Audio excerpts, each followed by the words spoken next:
आत्मा को जान लेते हैं, जो आत्मा को पहचान लेते हैं, जो आत्म ज्ञान के लिए गुरु धारण कर लेते हैं, वो लोग अपनी आत्मा में रमण करते हैं। अध्याय 3 17वां श्लोक जब आप पढ़ोगे, वहां पर यह बताया है कि इंसानी जन्म का फर्ज क्या है। अगर तुम इंसान जन्म में आए हो, कुत्ता बिल्ली वगैरह नहीं बनाया भगवान ने तुम्हें। क्या बनाया? इंसान। लेकिन कुछ तो कारण होगा ना कि तुम्हें इंसान बनाया गया और बाकी बाहर देखो, बैल बकरा हाथी घोड़ा इनको जानवर बना दिया, तुम्हें इंसान क्यों बनाया है? क्या काम लेना है तुमसे? कारण क्या है? तुम्हारे जीवन का उद्देश्य क्या है? अध्याय 3 17वां श्लोक घोट के पी जाना। अगर जीवन में कुछ करना है तो, अगर परमात्मा के नाम पे कुछ करना है तो ये मंदिर मस्जिद गुरुद्वारे जाके बात नहीं बनेगी। क्या करना है बिल्कुल स्पष्ट बता रखा है कृष्ण जी ने, कोई मिलावट नहीं है इसमें। केवल एक ही काम करना है। क्या करना है? हे अर्जुन, जो अपनी आत्मा में रमण करते हैं, जो अपनी आत्मा में तृप्त हैं, अपनी आत्मा में संतुष्ट हैं, उनके लिए कोई धार्मिक कर्म कर्तव्य लागू नहीं होता। उनको किसी मंदिर में जाने की जरूरत नहीं, उनको कोई राम राम राधे राधे अल्लाह अल्लाह वाहिगुरु वाहिगुरु करने की जरूरत नहीं, उनको किसी भी हवन यज्ञ पूजा पाठ में जाने की जरूरत नहीं, उनको कोई भी धार्मिक कर्म कर्तव्य करने की जरूरत नहीं। वो बिना कुछ किए परमात्मा को पालेंगे, बिना कुछ किए। एक बार भी माला नहीं फेरनी पड़ेगी जीवन में कि तुम एक बार भी माला फेरो, एक बार भी राम नहीं बोलना पड़ेगा। बिना राम बोले, बिना माला फेरे, बिना भगवान का नाम लिए तुम परमात्मा को प्राप्त कर लोगे। कब? जब तुम आत्मा में रमण करोगे। यही समझाया है, यही कबीर साहब कह रहे हैं। अरे माला फेरू ना हरि भजू, और मुख से कहूं ना राम, और मेरा हरि मुझे भजे, मैं पाऊं विश्राम। कहते जिस दिन तुम्हारे जीवन में सही गुरु आ गया, ये नाम जपाने वाले तो हजारों बैठे हैं, कहीं भी जाके नाम उठा के ले आओ, क्या देंगे तुम्हें? स्वर व्यंजन। पता स्वर व्यंजन क्या होता है? बचपन में पढ़े हो ना, स्वर व्यंजन। ये आ आ ई ई उ उ क्या है? ये स्वरीय व्यंजन है, स्वर हैं। और काखा गाघा चाचा जा टाटा डा, ये क्या है? व्यंजन। अब तुम किसी भी गुरु के पास चले जाओ पूरे संसार में, पूरे संसार की बात कर रहा हूं मैं, England America Germany Japan Italy France कहीं भी चले जाओ, भारत में कहीं घूम लो, तुम्हें क्या मिलेगा? भगवान का नाम जपने के लिए। अगर तुम हिंदू गुरु के पास चले गए, वो दे देगा बेटा राम राम जपो। अब राम क्या है? रा आका डंडा म, रा क्या है? स्वरीय व्यंजन, व्यंजन आका डंडा लग गया, वो क्या है? स्वरीय व्यंजन, स्वर। मां लग गया, स्वरीय व्यंजन, व्यंजन यानी व्यंजन स्वर व्यंजन यानी र आ म। क्या लेके आ गए तुम वहां से? स्वर व्यंजन। अब मुसलमान गुरु है, उसने दे दिया अल्लाहू। अब जपो अल्लाहू अल्लाहू अल्लाहू, क्या है? स्वर व्यंजन। सिख गुरु ने दे दिया वाहे गुरु वाहे गुरु, क्या है? स्वर व्यंजन। ईसाई ने दे दिया हालेलुया, क्या है? स्वर व्यंजन। हर गुरु तुम्हें स्वर और व्यंजन ही दे रहा है, और तुम घर जाके उसको जपने में लगे हो। तो कबीर साहब मना कर रहे हैं, कह रहे स्वर व्यंजन का मेल नहीं है और बावन का ये खेल नहीं है। परमात्मा का नाम, परमात्मा का सच्चा नाम, ये स्वर व्यंजन का मेल नहीं है कि तुमने राम को पाना है तो राम राम राम राम कर लो। कृष्ण जी को पाना है तो हरे कृष्णा कर लो, अल्लाह को पाना है तो अल्लाह अल्लाह अल्लाह करने लग जाओ, वाहिगुरु को पाना है तो वाहिगुरु वाहिगुरु कर दे। ये काम नहीं है। परमात्मा का नाम क्या है? आत्मा है। उस आत्मा को जब तुम ध्याओगे, उस आत्मा को जब तुम जानोगे, तब जाके तुम्हें परमात्मा मिलेगा। इन नामों को जपने से नहीं। ये नाम किसने बनाए जो तुम जप रहे हो? किसने बनाए ये नाम? आदि मानव ने। आप देखो आदि मानव,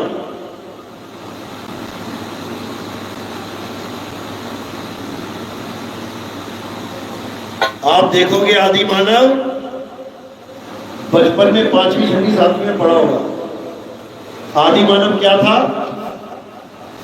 आदि मानव इंसानों की तरह एक जानवर था, जो बाकी जानवरों की तरह जंगल में ही रहता था, बिना कपड़ों के रहता था, बिना मकान दुकान के, बिना खेत खलिहान के, बिल्कुल जानवरों की तरह था, इंसान जैसा। आदि मानव पूरे विश्व में रहता था, ये नहीं केवल भारत में था, पूरी दुनिया में। जैसे आज बंदर, ये नहीं कि भारत में है, सारी दुनिया में। कुत्ते सारी दुनिया में, शेर चीते सारी दुनिया में, घड़ियाल मगरमच्छ सारी दुनिया में, मछलियां सारी दुनिया में। ऐसे आदि मानव भी सारी दुनिया में था। तो उस आदि मानव ने क्या किया? सबसे पहले आदि मानव ने आग की खोज की। पत्थर से पत्थर टकराया, आग पैदा हो गया। अब आग पैदा तो हो गई, लेकिन आदि मानव को ये नहीं पता था कि इसका नाम क्या रखूं, इसको बोलूं क्या। आग तो पैदा हो गई, लेकिन उसका कभी नाम नहीं जान पाया। क्यों? क्योंकि अक्षरों की खोज ही नहीं की थी। जानवरों की तरह बोलता था, इशारों में।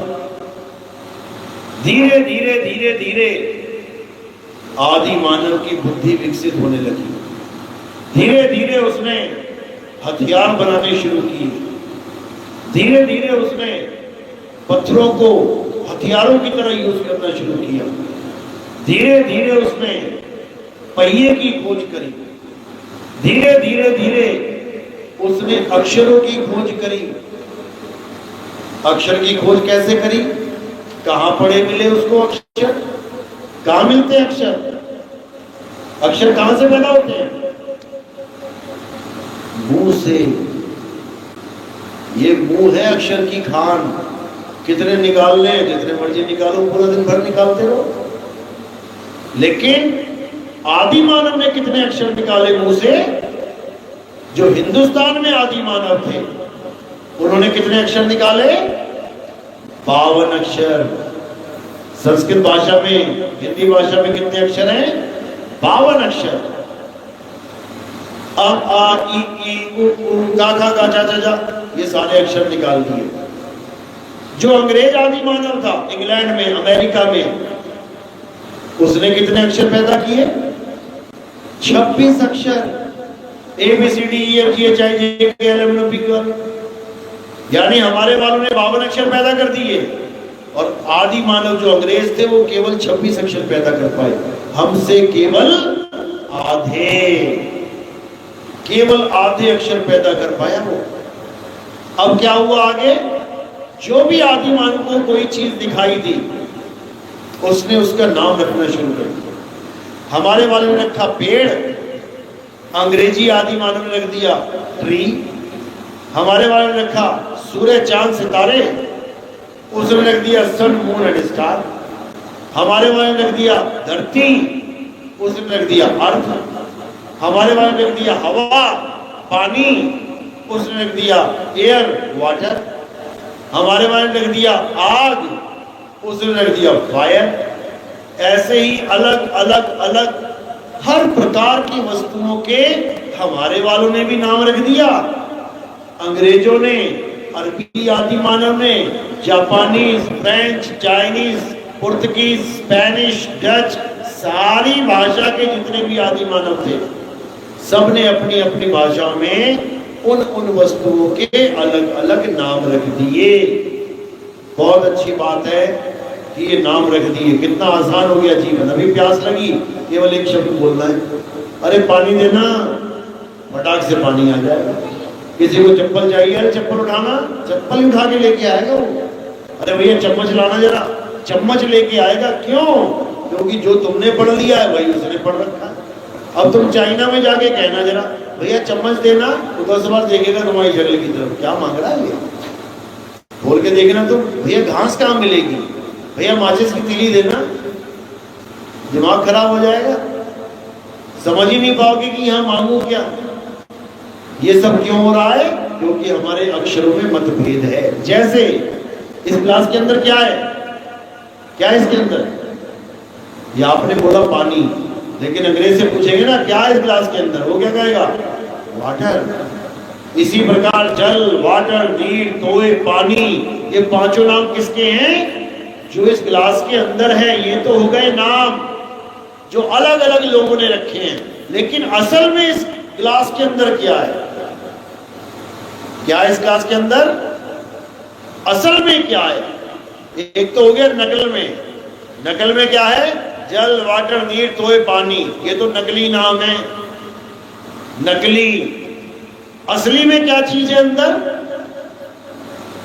H2O, हाइड्रोजन के 2 बॉन्ड, 2 मॉलिक्यूल, ऑक्सीजन का 1 मॉलिक्यूल, उसका बॉन्ड बना हुआ है इसके अंदर। जब तुम इसके तत्व ज्ञान में जाओगे, जब तुम तत्व की परख करोगे ये तत्व कौन सा है, तब तुम्हें पता लगेगा ये 2 गैसों का मिश्रण है, हाइड्रोजन गैस का और ऑक्सीजन गैस का ये मिश्रण है, जिसके नाम रख दिए लोगों ने, जल, वाटर, नीर, तोय, पानी। अब 2 चीजें हो गई, एक हो गया हाइड्रोजन ऑक्सीजन का मिश्रण और एक हो गया उसका नाम, जल, वाटर, नीर, तोय, पानी। अब जब तुम्हें प्यास लगेगी तो कौन गला गीला करेगा? वो तत्व या तत्व का नाम?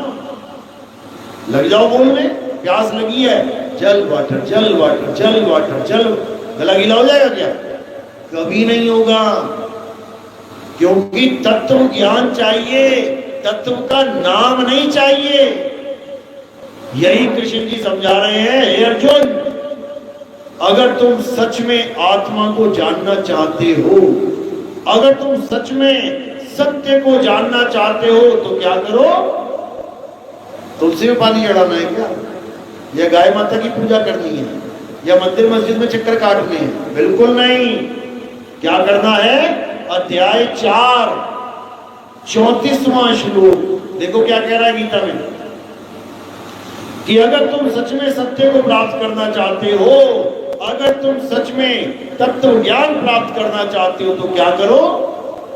तुम ऐसे तत्वदर्शी संत की शरण में जाओ जिसने सत्य और असत्य दोनों प्रकार के तत्वों को जान लिया है। वो क्या करेगा? वो असत्य तत्व को तो छुड़वा देगा और सत्य तत्व को लखा देगा। उससे क्या होगा? हे अर्जुन, उससे तुम मेरे असली स्वरूप को प्राप्त कर पाओगे। मेरे 2 स्वरूप हैं, कौन कौन से? एक तो नाशवान स्वरूप, वो कौन सा है? ये काया। कृष्ण जी का एक स्वरूप कौन सा है? नाशवान स्वरूप। कैसे नाश हुआ था उसका? उनके शरीर का नाश कैसे हुआ था? पैर में तीर लग के। कृष्ण जी की मृत्यु कैसे हुई थी शरीर की? पैर में तीर लग के। किसने मारा था तीर? किसने मारा था? एक बहेलिये ने हिरण का शिकार कर रहा था, दूर से देखा कृष्ण जी का पैर आराम से लेटे हुए थे, उसको लगा ये हिरण का कान है और उसने सीधे निशाना लगा दिया। वो पैर कहां, तीर कहां लगा? जाके सीधे पैर में। वही कृष्ण जी का शरीर छूटा। अब वो तीर किसने मारा? वो तीर मारा बाली ने। बाली कहां से आ गया? बाली तो सुग्रीव का भाई था। ये कहां से आ गया तीर कमान लेके? कहां से आ गया? रामायण से आ गया। क्यों? क्योंकि राम जी ने बाली को मर्यादा भंग करके, क्षत्रिय मर्यादा भंग करके, छुप के निहत्थे को तीर मारा था। जब निहत्थे को तीर मारा और बाली जब मरने लगा, तब बाली ने राम जी को पुकारा, हे राम इधर आओ। जब राम जी वहां गए तो क्या बोला? तुम्हें लाज नहीं आई, शर्म नहीं आई तुम्हें? तुम क्षत्रिय धर्म निभाओगे? तुमने निहत्थे पे तीर चला दिया, वो भी छुप के। सामने आके लड़ते राम क्यों नहीं आए? राम सामने, पता है बाली के सामने जो भी आ जाता था उसका आधा जोर, आधी ताकत बाली के पास चली जाती थी और बाली उसको खूब अच्छे से मार मार के हराता था। रावण को 6 महीने तक अपनी बाह में फंसा के रखा बाली ने। 6 महीने तक रावण छूट ना पाया। क्यों? क्योंकि आधी ताकत रावण के सामने चली गई। मान के चलो बाली 1 रुपया है और रावण 100 रुपया है, लेकिन जैसे ही बाली के सामने आएगा तो रावण का 50 रुपए कहां चला गया? बाली के पास। अब बाली का 1 रुपया और 50 रुपया कितने हो गए? 51, और रावण रह गया 50। अब 51 वाला 50 को अच्छे से धोएगा। वही करता था बाली, इसीलिए बाली से कोई पंगा ही नहीं लेता था। लेकिन राम ने छुप के बाली को मारा, इसलिए बाली ने मरते मरते श्राप दे दिया कि हे राम, तुमने क्षत्रिय मर्यादा भंग करी है, तुमने एक निहत्थे को जान से मारा है, ये कत्ल है, हत्या है ये। मैं इस हत्या का बदला जरूर लूंगा। मैं भी तुम्हें एक दिन ऐसे ही तीर मारूंगा, तुम्हारे प्राण हरूंगा मैं। 1 युग तक श्राप पीछा नहीं छोड़ा है। समझ लो, त्रेता में आए थे राम जी, उसके बाद द्वापर में आए कृष्ण जी बन के, 1 युग तक श्राप नहीं छोड़ा पीछा, प्राण लेके ही माना। तो सोचो, जो भगवान के कर्म है वो उनको 1-1 युग बाद भुगतने पड़ रहे हैं, तो तुम क्या सोच रहे हो कि तुम कुछ भी कर लो, भगवान जी माफ कर देंगे, 2000 आरतियां गा लोगे, माथा टेक लोगे? एक भी कर्म माफ होने वाला नहीं है। हर कर्म का भुगतान भुगतना पड़ेगा, सूद समेत भुगतना पड़ेगा। लेकिन बचने का एक ही तरीका है, और वो कृष्ण जी ही समझा रहे हैं। अगर समझ लिया तो बहुत अच्छी बात है। क्या तरीका है?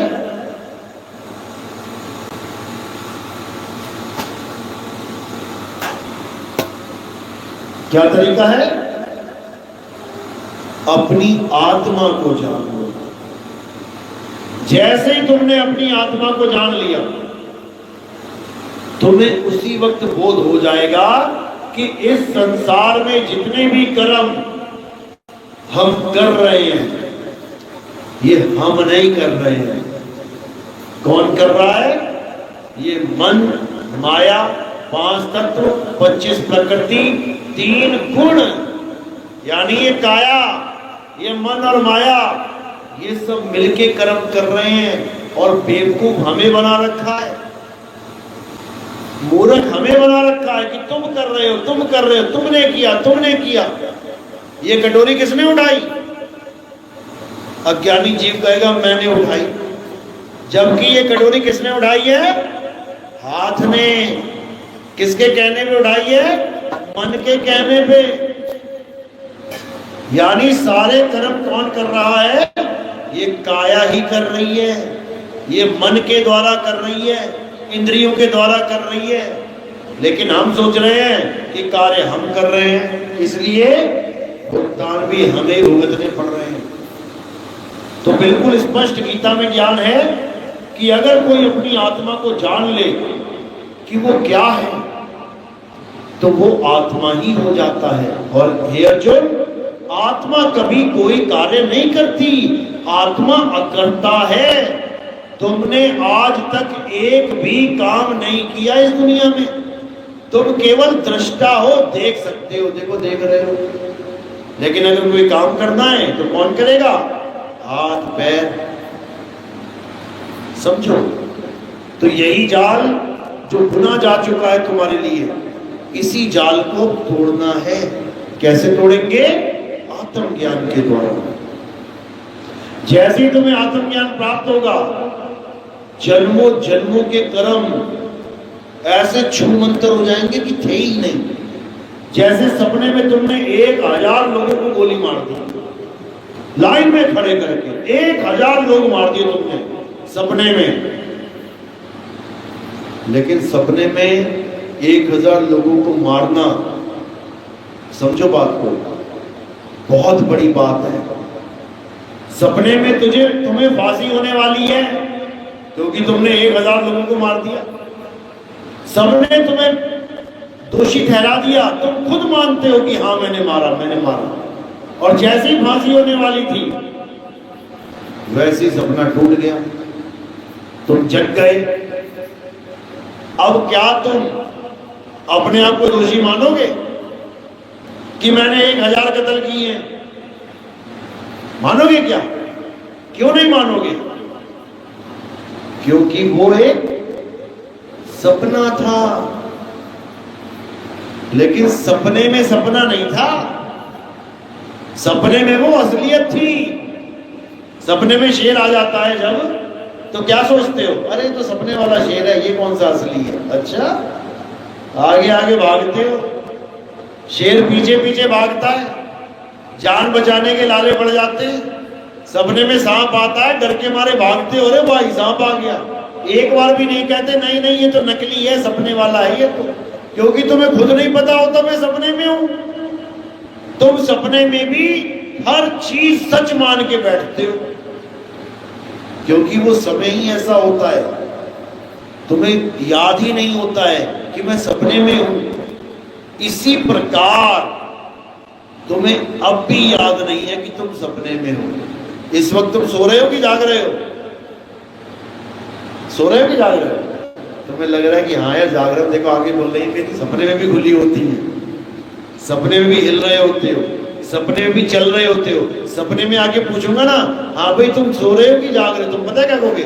जाग रहा हूं, मैं सो थोड़ी ना हूं। इसी प्रकार जैसे सपने में तुम नहीं समझ पा रहे हो कि मैं जाग रहा हूं या सो रहा हूं, इसी प्रकार तुम यहां नहीं समझ पा रहे हो कि तुम जाग रहे हो कि सो रहे हो। इस वक्त भी तुम सपने में हो। ये सपना देख रहे हो तुम, ये सपने में सत्संग चल रहा है। तुम्हें लगेगा नहीं ऐसा तो नहीं हो सकता, ऐसा कैसे हो सकता? ये मम्मी सपने में है क्या मेरी? ये मैं सपने में हूं क्या? सपने में ही हो। और ये ऐसा खतरनाक सपना है कि इसी सपने में सारे कर्म भी कर रहे हो और उनका फल भी भुगतान कर रहे हो। समझ लो, जैसे सपने में तुमने 1000 आदमियों को मारा, उस वक्त तुम सपना देख रहे थे, मार नहीं रहे थे किसी को, केवल देख रहे थे। और जो तुम्हें दिखाया जा रहा था तुम उसको हाँ जी कर रहे थे। हाँ हाँ शेर है, हाँ चीता है, हाँ सांप है, भागो। यानी सोच समझ की शक्ति खत्म। जो दिख रहा है उसी को सत्य मान रहे हो। इसी प्रकार अभी भी जो दिख रहा है उसे सत्य मान बैठे हो, जबकि ये भी सपना है। बस फर्क क्या है? ये दिन का सपना है, वो रात का सपना है। ये स्थूल शरीर का सपना है, वो सूक्ष्म शरीर का सपना है। बस इतना सा फर्क है। ये सपना जहां टूटता है वहीं से जुड़ जाता है, वो सपना जहां टूटता है वहां से नहीं जुड़ता, अगला कुछ और आएगा। इसलिए हम उसको नकली और इसको असली मान बैठते हैं। उस सपने में लॉटरी लगी, 1 करोड़ रुपया मिल गया, सपना टूटते ही 1 करोड़ भी चला जाएगा, इसलिए झूठ लगता है। इस सपने में 1 करोड़ की लॉटरी लगी, पैसा घर में लाए, सो गए, जब उठे तो पैसा घर में ही था। इसलिए सत्य लगता है। बड़ी तगड़ी गेम है माया की, लेकिन असल में ये दोनों ही झूठ है। एक बार राजा जनक, जिसको देखते ही सब जी हजूर महाराज की जय हो, महाराज की जय हो करते थे। एक दिन वो सो रहा था रात में, उसने देखा कि 4 लोग आए और उसको पकड़ के फांसी पे चढ़ाने लगे। जब फांसी पे चढ़ाने लगे तो राजा जनक थर्रा गया, कांप गया, डर गया बुरी तरह से और एकदम जगा। और जैसी जगा तो 4 आदमी पंखा कर रहे थे, कहते महाराज की जय हो। तो राजा जनक क्या बोला, अरे भाई जय हो छोड़, पहले ये बता कि ये सच या वो सच, ये बता मुझे। और चारों हैरान परेशान, क्या पूछ रहे हैं महाराज जी, हमें क्या पता क्या सच क्या सच। वहां से आगे बढ़े, जो भी रास्ते में मिलता जा रहा है, महाराज की जय हो। अरे भाई तू ये बता कि ये सच या वो सच। सब हैरान परेशान, किसी को समझ में नहीं आ रहा ये हुआ क्या है। और आगे बढ़े, जो मिलता जा रहा है उसको यही पूछ रहे हैं, ये सच या वो सच। इतने में गुरुजी आ गए। राजा जनक के गुरु कौन थे? अष्टावक्र। जब अष्टावक्र आए सामने, उनको पूछा, महाराज गुरुजी ये सच या वो सच। तो अष्टावक्र क्या बोले, हे जनक, ना ये सच और ना वो सच। वो भी एक सपना था जो तूने सोते हुए देख लिया, और ये एक सपना है जो तू जागते हुए देख रहा है, ये भी टूट जाएगा एक दिन। तब राजा जनक को समझ में आया कि मैं सपने में राजा बना बैठा हूं, मैं असल में राजा नहीं हूं। इसी प्रकार आप भी सपने में मां, सपने में बाप, सपने में किसी का बेटा, भाई, चाचा, मामा बने बैठे हो। तुम सपने में हो, ये शरीर सपने के हैं। तो तुम्हारा असली स्वरूप क्या है? आत्मा। जैसे तुम जान पाओगे कि मैं हूं क्या, उसी वक्त तुम सपने से बाहर आ जाओगे। उसी वक्त तुम सपने से बाहर आ जाओगे, तुम्हें 1 सेकंड में पता लग जाएगा, ओहो बाप रे बाप, कितने बड़े जाल में फंसे हुए हम लोग। इसीलिए साहिब कहते हैं, अरे मैं कहता हूं जागत रहियो और तू जाता है सोई रे, तेरा मेरा मनवा कैसे एक होई रे। इस सपने से निकलने के लिए केवल एक ही रास्ता है। जैसे हम सो जाते हैं, अकेले सो गए, और हमें सुबह 3 बजे उठना है, अकेले रहते हैं बिल्कुल, तो क्या ऐसी चीज है जो हमें 3 बजे उठा सकती है? कौन है वो? कौन है? अलार्म।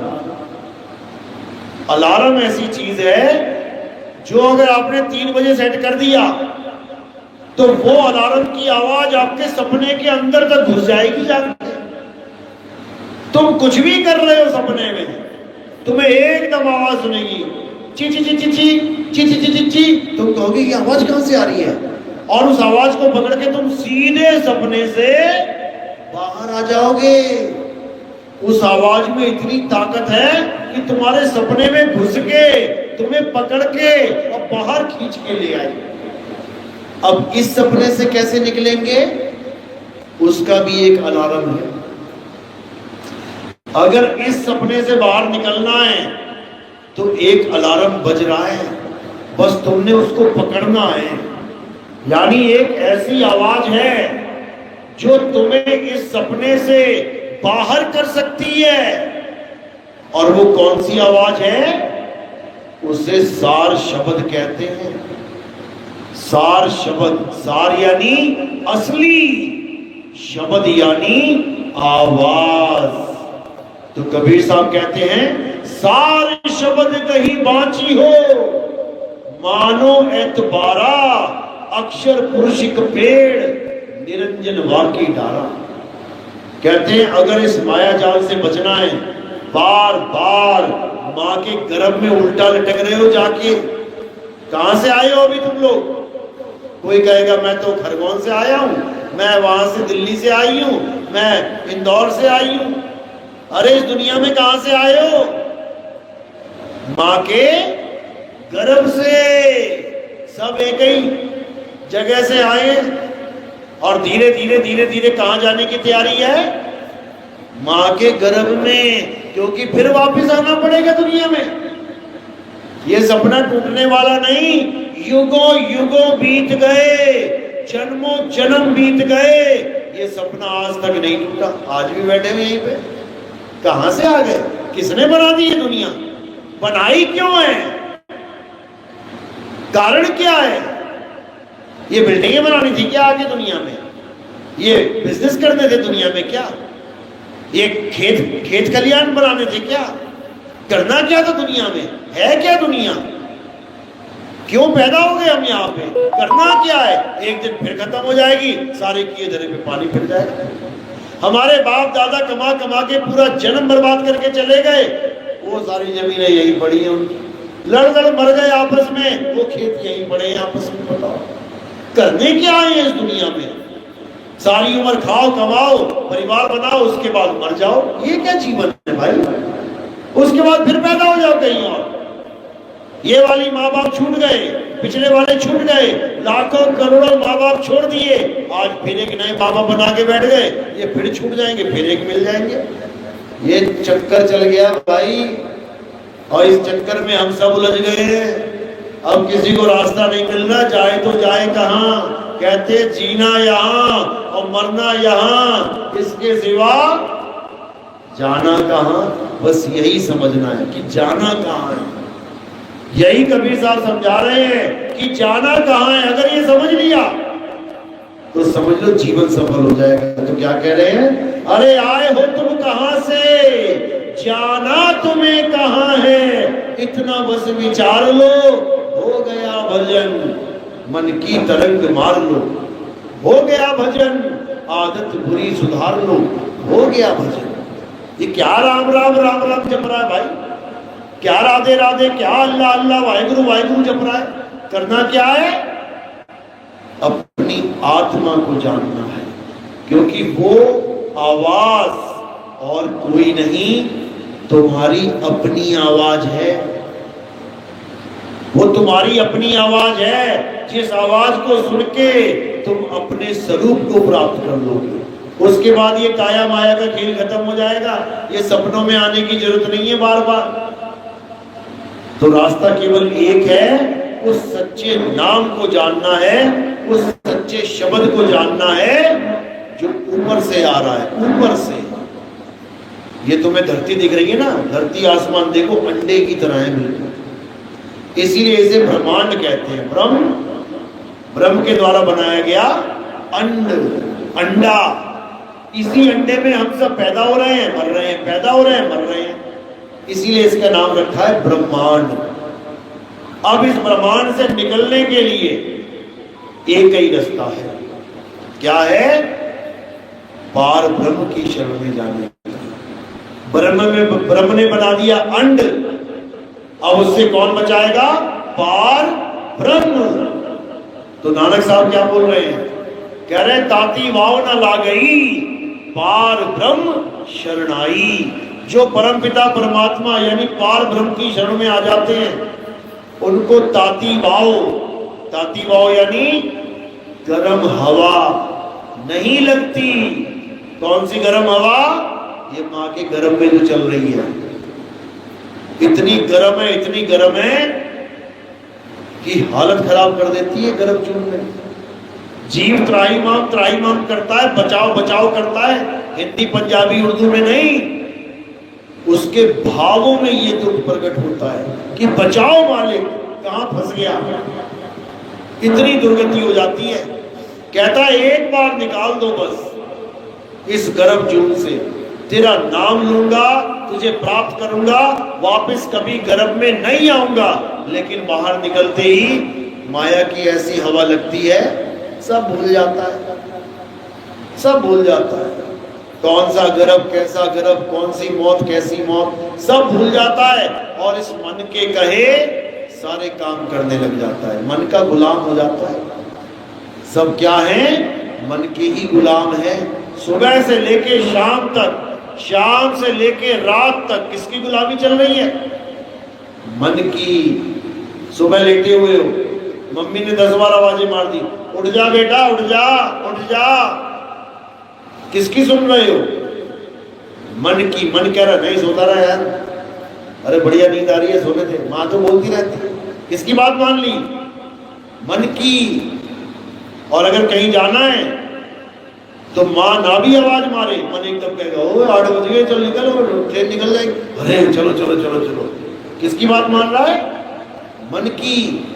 सुबह नहाने गया बाथरूम में, कौन सा साबुन लगाएगा? मनपसंद। 20 तरह के साबुन होंगे मार्केट में, कौन सा उठा के लाओगे? मनपसंद। नहा के कपड़े पहनने लगे, अलमारी में 50 तरह की पैंट कमीजें बैठ, कौन सी उठाओगे? कौन सी साड़ी उठाओगे? मनपसंद। जो आज मन को पसंद आ रही है, पीली वाली पहनूंगी, हरी वाली पहनूंगी। कौन बोल रहा अंदर से? मन। इसी मन के गुलाम हुए पड़े सारे। सुबह से लेके शाम तक केवल मन मन मन मन मन। फिल्म देखने गए, 5 तरह के पोस्टर लगे, पहले देखा सबको, फिर क्या हुआ? अंदर से आवाज आई, ये वाली देखनी है, ठीक है जी, इसकी टिकट दे देना। किसकी गुलामी करी? मन की। यानी हर काम तुम मन के कहे कर रहे हो। और कबीर साहब क्या कर रहे हैं?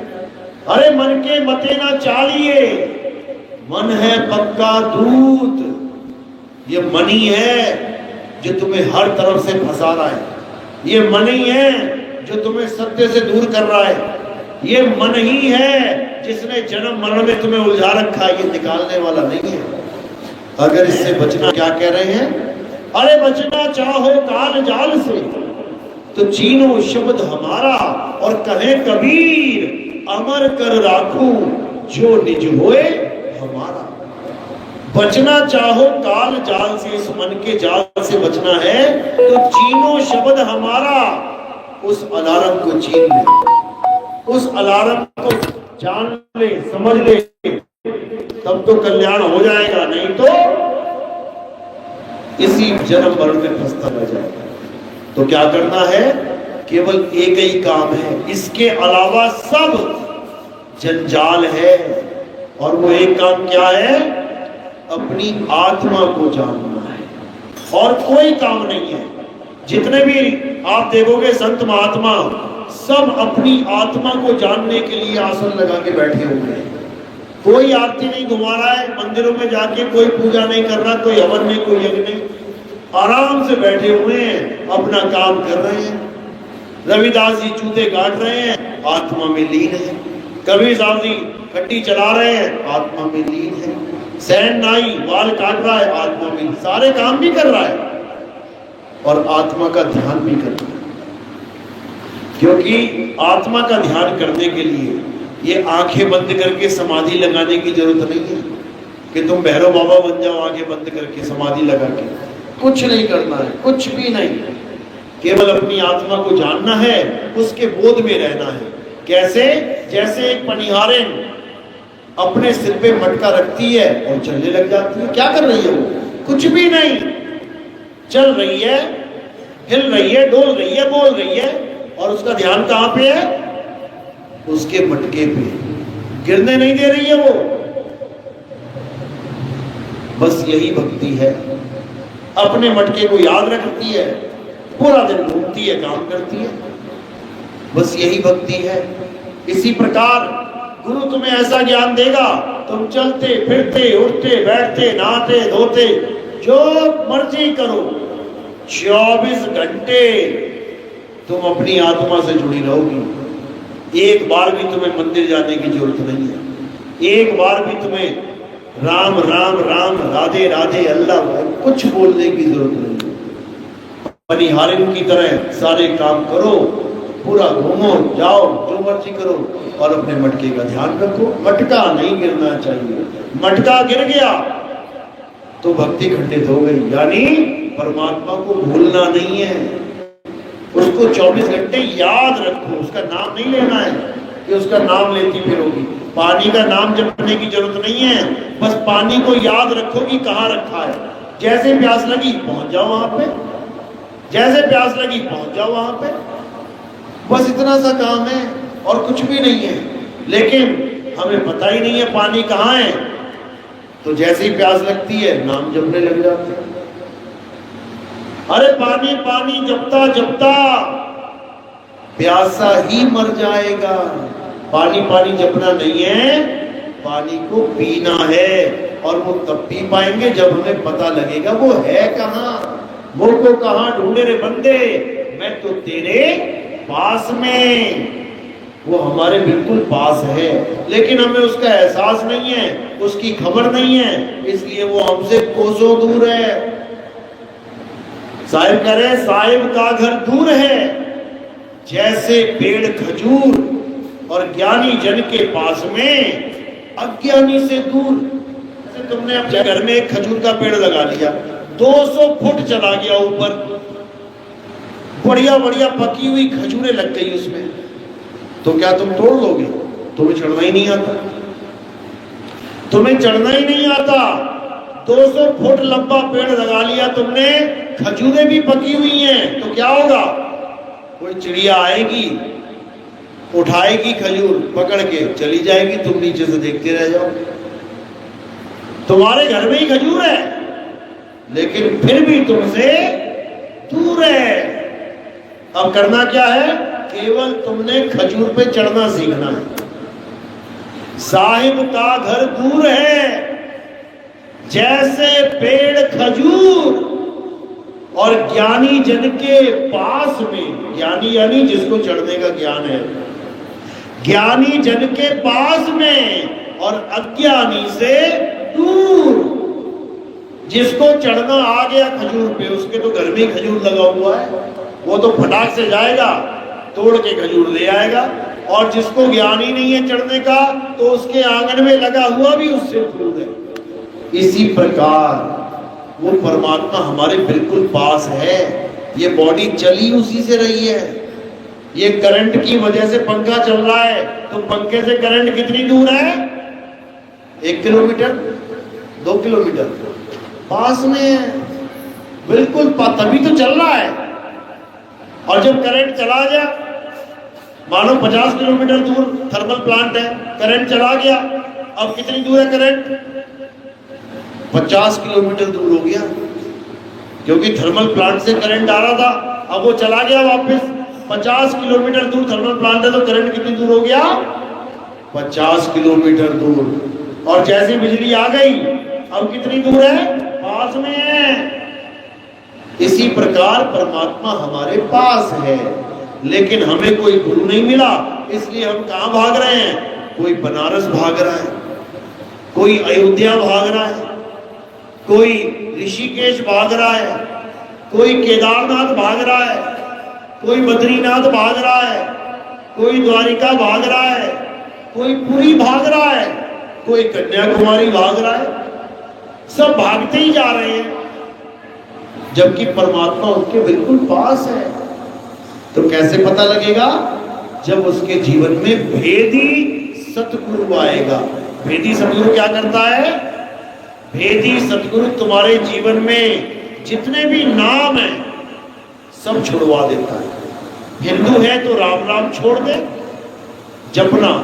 मुसलमान है तो अल्लाह अल्लाह छोड़ दे, जपना। सिख है तो वाहिगुरु वाहिगुरु छोड़ दे, जपना। ईसाई है तो हालेलुया हालेलुया करना बंद कर दे। फिर करे क्या? अपनी आत्मा को जानना, क्योंकि उसी आत्मा में उसका राम छुपा है। इसीलिए आत्मा को लोग क्या कहते हैं? आत्म राम। आत्म राम यानी तुम्हारा राम तुम्हारी आत्मा में विराजमान है, लेकिन तुम्हें आत्मा का ज्ञान ही नहीं पता, तो कैसे ढूंढोगे उसे? इसीलिए आत्मज्ञानी गुरु धारण करना है। वो तुम्हें सारे अक्षरों से परे कर देगा, कोई नाम नहीं जपवाएगा, सब छुड़वा देगा। सारे नाम छोड़ दो और क्या करो, अपनी आत्मा में रमण करो और कुछ नहीं करना। तो कह रहे हैं सोई गुरु पूरा कहावे, जो 2 अक्षर का भेद बतावे, एक छुड़ावे एक लखावे, तब प्राणी निज घर को जावे।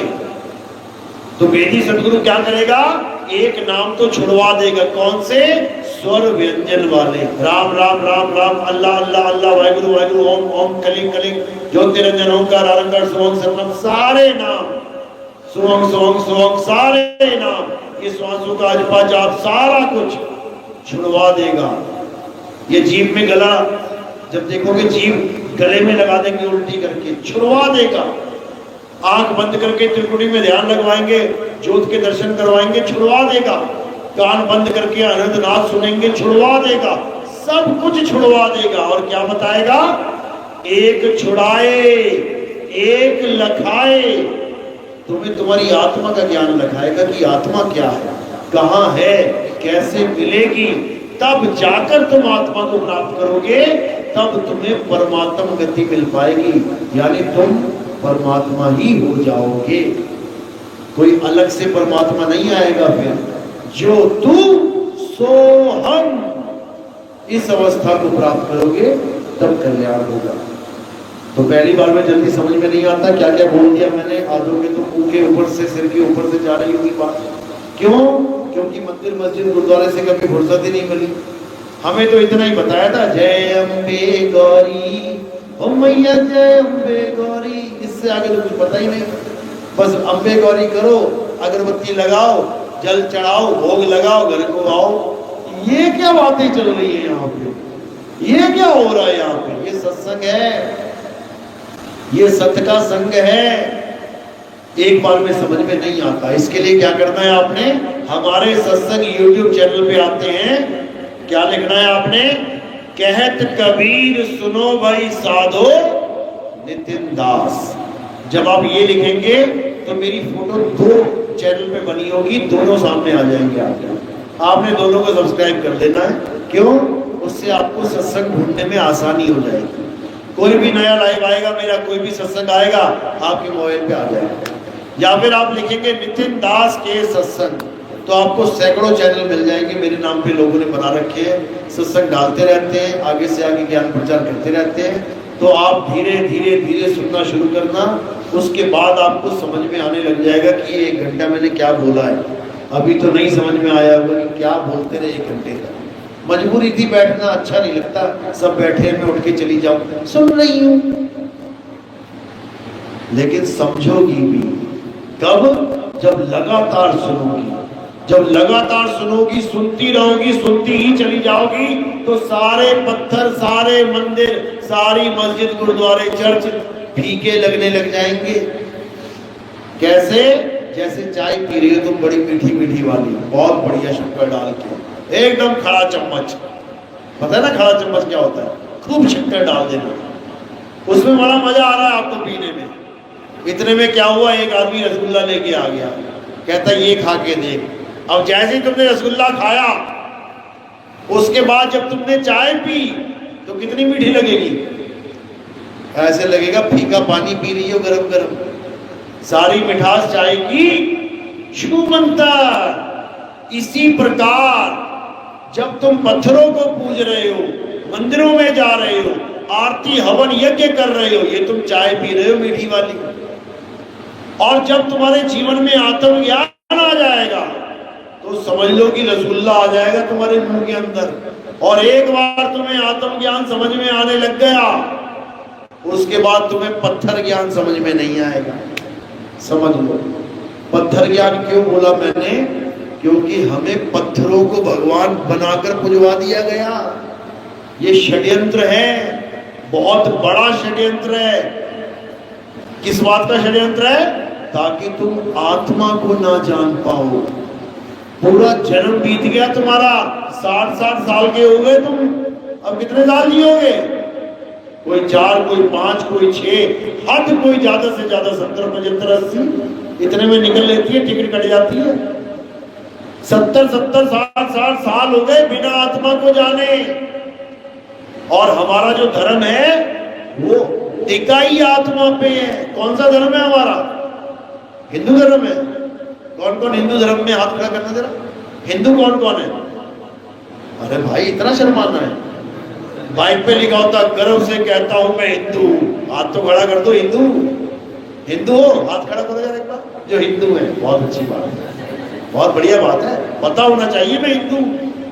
अब सनातनी कौन है वो हाथ खड़ा करो, जो सनातन धर्म का है। परिभाषा बतानी पड़ेगी, याद रखना। हाथ खड़ा करते ही परिभाषा पूछूंगा, सनातन होता क्या है बताओ। है कोई सनातनी? सनातन का मतलब समझ लो पहले क्या होता है, और हिंदू क्या होता है वो भी समझ लो। हिंदू का मतलब होता है जो हिंदू धर्म के देवी देवताओं की पूजा करे, वो हिंदू है। जैसे हनुमान जी की पूजा, राम जी की पूजा, कृष्ण जी की पूजा, भैरव बाबा की पूजा, शनि देव की पूजा, वरुण देव की पूजा, इन सब की पूजा करने वाले को हिंदू कहते हैं। देवताओं के पुजारियों को हिंदू कहते हैं। अब सनातनी किसे कहते हैं? सनातन का मतलब क्या है? सनातन का मतलब है जो सदा सदा रहे, जो कभी मरे ही ना, जिसका कभी जन्म ही नहीं हुआ है, जो सदा अखंड है, जिसको कोई छू नहीं सकता, जिसको कोई काट नहीं सकता, जिसको कोई मार नहीं सकता, वो सनातन है। और उस सनातन को जानने वाले को सनातनी कहते हैं। सनातन का मतलब क्या है? अध्याय 2 24वां श्लोक पढ़ के देखना, तुम्हें सनातन की डेफिनेशन मिलेगी। तुम्हें पता लगेगा हिंदू धर्म कहां तक है और सनातन धर्म क्या है। जबकि हिंदू कोई धर्म है ही नहीं। हिंदू कोई धर्म नहीं है। कौन सा धर्म है? सनातन धर्म है। सनातन धर्म है। केवल इस दुनिया में एक ही धर्म है और कोई धर्म नहीं है। ना हिंदू धर्म है, ना मुस्लिम धर्म है, ना सिख धर्म है, ना ईसाई धर्म है। बना लिए ये धर्म, बना लिए कि हाँ भाई मैं बौद्ध धर्म में हूं, मैं सिख धर्म में हूं, मैं ईसाई धर्म में हूं। बना लिए धर्म। ये धर्म क्यों नहीं है? क्योंकि ये इंसानों के द्वारा बनाए गए। सिख धर्म किसके द्वारा बना है? इंसान के द्वारा। ईसाई धर्म किसके द्वारा बना है? इंसान के द्वारा। मुस्लिम धर्म किसके द्वारा बन गया? इंसान के द्वारा। बुद्ध धर्म किसके द्वारा बना है? इंसान के द्वारा। जैन धर्म किसके द्वारा बना है? इंसान के द्वारा। केवल और केवल सनातन धर्म है जो किसी इंसान के द्वारा नहीं बना। वो जब था तब इंसान भी नहीं था, वो जब था तब ये आसमान भी नहीं था। वो ऐसा धर्म है, यानी वो आत्मा है। उसी आत्मा करना हमारा धर्म है। अध्याय 2 24वां श्लोक, घोट के पी जाना। अगर सनातनी बनना है तो उसमें सब लिखा हुआ है। क्या है सनातन? ये आत्मा ही सत्य सनातन है। और जो आत्मा की पूजा करता है, जो आत्म ज्ञान को प्राप्त करता है, जो अपनी आत्मा के दर्शन करता है, वही सनातनी है। उसके अलावा सब अधूरा काम है। चलो, तो आज का सत्संग यही समाप्त करते हैं। उम्मीद है थोड़ी बहुत ही बात समझ में आई होगी। किस किस के बात समझ में आई है? एक बार हाथ खड़ा कर देना। किस किस के बात समझ में आई? 1% भी आई हो, 1%, 100 में से। बहुत अच्छी बात है, बहुत बढ़िया। सबके हाथ खड़े हुए, बहुत अच्छी बात है। लेकिन हाथ खड़े होने का मतलब ये नहीं कि आज हाथ खड़े और कल को दोनों हाथ नीचे लटक जाए। समझो, किस किस ने दूध उबाल के उसमें नींबू निचोड़े हैं? हाथ खड़ा करना जरा। दूध उबालना उबालते ना सुबह 5 लीटर, 2 लीटर, 3 लीटर। कौन दूध उबालते उबालते उसमें नींबू निचोड़ता है? हाथ खड़ा करो। कोई निचोड़ता है नींबू? क्यों नहीं निचोड़ता? बचपन में मम्मी ने समझाया था एक बार, बचपन में, और एक ही बार समझाया था, बेटा जो दूध है ना, दूध का बर्तन, इससे नींबू वाली चीजें दूर रखना। अगर एक भी बूंद पड़ गई ना नींबू की तो पूरा दूध खत्म, फट जाएगा। वो एक बार जो बात सुनी थी भूल गई क्या? बुढ़ापे तक ना भूलोगी, बल्कि ये आगे भी जनरेशन को दे दोगी कि अरे मेरी माँ कहती थी कि दूध में नींबू पड़ जाए तो फट जाता है, तू भी मत डाल दियो कभी। यानी वो एक ज्ञान छोटा सा सारी उम्र पकड़ के बैठी नहीं, और जो आज ज्ञान मिला है आत्मा का, कितनी देर पकड़ के बैठोगी? कितनी देर पकड़ के बैठोगी? बस थोड़ी सी देर। उसके बाद फिर वही से शुरू, पत्थर पूजा, जय अम्बे गौरी, जय हनुमान जी, जय राम जी। कहने का मतलब जो सत्य है उसको जानने के बाद अपनाना हमारा फर्ज है, और जो झूठ है उसको जानने के बाद त्यागना हमारा धर्म है। अगर इस दुनिया में कुछ सत्य है तो हमारी आत्मा सत्य है। अगर कोई तुम्हारे लाठी मारे, तुम हनुमान जी की भगत हो या राम जी की भगत हो या अल्लाह वाले हो या गॉड वाले हो या वाहिगुरु वाले हो, तुम कह के देख लेना राम राम राम राम राम राम राम राम, इतने में लाठी क्या करेगी? सिर पे पड़ेगी, सिर के दो हिस्से हो जाएंगे। तुम मुसलमान हो, कोई लाठी मारे कह के देख लेना अल्लाह अल्लाह अल्लाह अल्लाह अल्लाह, सिर पे लाठी पड़ेगी और दो टुकड़े हो जाएंगे। तुम सिख हो, कोई लाठी मारे तुमको वाहिगुरु वाहिगुरु वाहिगुरु, सिर पे लाठी पड़ेगी, दो हिस्से हो जाएंगे। भगवान का नाम लेने से तुम नहीं बच पाए। अब क्या करना है? जैसी कोई लाठी मारेगा तो क्या होगा? तुम्हारा हाथ अपने आप बीच में आ जाएगा। कभी चेक करके देख लेना। कोई तुम्हें झापड़ मारे तो तुम चेक करना, उसके हाथ तुम्हारे तक पहुंचने से पहले तुम्हारा हाथ वैसे हो जाएगा। चेक करके देख लेना। किसने बचाया तुम्हें? किसने बचाया? राम जी ने? ये हनुमान जी की गदा आ गई बीच में, किसने बचाया? आत्मा ने। ये जो तुम्हारा हाथ यहां तक पहुंचा है ना, किसकी वजह से? आत्मा की वजह से। नहीं तो तुम लाश के लठ मार के देख लेना, आत्मा नहीं है ना, वो कहेगा ले और मार ले यार, आत्मा ही नहीं, कैसे बचूंगा? और जिंदा के मार के देखना, जैसे तुम मारोगे एकदम हाथ आ जाएगा बीच में। कौन बचा रहा है? आत्मा ही बचा रही है। अभी कुत्ता पीछे पड़ गया, तुम दौड़ोगे 100 की स्पीड में, आ रहा है, आत्मा की वजह से दौड़ रहे हो। समझ लो, पत्थर में भगवान नहीं है, आत्मा में परमात्मा है। तुम्हारे पीछे 10 कुत्ते लग गए, सामने 50 फुट की हनुमान जी की मूर्ति है, राम जी की मूर्ति है, श्याम जी की मूर्ति है, कबीर जी की मूर्ति है, किसी भी भगवान की मूर्ति है, और 10-20 मीटर पे एक 5 फुट का आदमी खड़ा है लठ लेके। किसकी तरफ भागोगे बचने के लिए? 10 कुत्ते पड़े खतरनाक वाले, 100 फुट की मूर्ति है, हाथ में गदा भी है, धनुष्मान भी है, उधर एक आदमी अकेला खड़ा है लठ लेके। किसकी तरफ भागोगे बचने के लिए? अपने आप दिमाग काम करेगा तुम्हारा। अरे इसकी तरफ मत भागियो भाई, ये लठ है, ये गदा ऐसी रहेगी, ये धनुष्मान चलाने का नहीं है, ये बचाने का नहीं है कुछ भी, ये सीमेंट है, ये पत्थर है। वहां पे तुम्हारी बुद्धि एकदम काम करना शुरू करेगी। कहां भागोगे? जीवित आदमी की तरफ, क्योंकि वो लठ मार मार के भगा देगा कुत्तों को और वो गदा ना चला पाएंगे अपनी। तो किसने बचाया? आदमी ने। और अगर वहां पे एक लाश पड़ी हो, आदमी की लठ लेके मरा पड़ा है, तो किसकी तरफ भागोगे? फिर दोनों तरफ जाके मरोगे, दोनों तरफ मरोगे? बिल्कुल नहीं। तुम मरे हुए आदमी के पास पहुंच गए ना, तो तुम लठ उठा लोगे, क्योंकि तुम्हारे पास आत्मा है भाई, तुम उसकी आत्मा के सहारे जुड़े बैठे हो। तब भी तुम आत्मा के सहारे ही बचोगे, तुम ही लठ उठाओगे, तुम ही मारोगे कुत्तों के। किसने बचाया तुम्हें?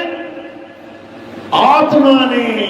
और वो बड़ी सी भगवान की मूर्ति खड़ी खड़ी देखती रही, ना बचा पाई तुम्हें। तो इसलिए कुछ भी है, जो कुछ भी है वो आत्मा ही है। आत्मा के अलावा और कुछ नहीं है। इसलिए बहुत पत्थर पूज लिए, अब आत्म ज्ञानी बनो, तब कल्याण होगा। चलो आज का पाठ इतना बहुत है, बाकी आप YouTube पे सुनोगे और सुनोगे तो सुनते ही जाओगे, फिर बहुत कुछ बता रखा है, तसल्ली हो जाएगी तुम्हारी। ठीक है, आज का सत्संग यही समाप्त करते हैं। बोलिए परमपिता परमात्मा की, सदगुरु बंदी छोड़ कबीर साहेब की, सभी संतों की, सभी भक्तों की, आज के आनंद की, सकल हंस को बंदगी साहेब बंदगी सब। तो हमारे यहाँ सत्संग समाप्ति के बाद आरती होती है। हमारे यहाँ आरती किसकी होती है? हमारे यहाँ आरती किसी भी जड़ वस्तु की नहीं होती है, यानी किसी पत्थर की, मूर्ति की, किसी कैलेंडर की, फोटो की आरती नहीं होती है। हमारे आरती किसकी होती है? हमारे यहाँ आत्मा की आरती होती है, आत्मा की आरती। मेरे पास आत्मा है कि नहीं है? बिना आत्मा क्यों? आत्मा है, वही आत्मा तुम्हें ज्ञान समझा रही है, वही आत्मा तुम्हें बोल बोल के बता रही है कि सच क्या है, झूठ क्या है, समझ लो। उसी आत्मा को गुरु कहते हैं, गुरु। उसी आत्मा को संत कहते हैं। संत हमारी आत्मा, हम संतन के जीव, संतन हम में रम रहे, जीव माखन में घी। यानी हमारी आत्मा ही सच्चा संत है जो तुम्हारी मुक्ति करवाएगा। इसलिए आत्मा का ध्यान करो, आत्मा का ज्ञान करो और आत्मा की प्राप्ति करो। तो आरती कैसे करनी है? फूल है ना, थोड़े से फूल ले आओ, एक एक करके आते जाएंगे, फूल उठाते जाएंगे और मेरे सिर पे रखते जाएंगे। हमारे यहाँ फूल चरणों में नहीं रखे जाते, हमारे यहाँ फूल सिर पे रखे जाते हैं। सिर पे क्यों रखते हैं? क्योंकि पैर के अंगूठे से लेके सिर की चोटी तक, ये नीचे क्या दिख रहा है? नाशवान शरीर, नाशवान शरीर। हमारे यहाँ नाशवान शरीर की आरती नहीं होती है। हमारे यहाँ किसकी आरती होती है? इस नाशवान शरीर को चलाने वाली आत्मा की। तो ये फूल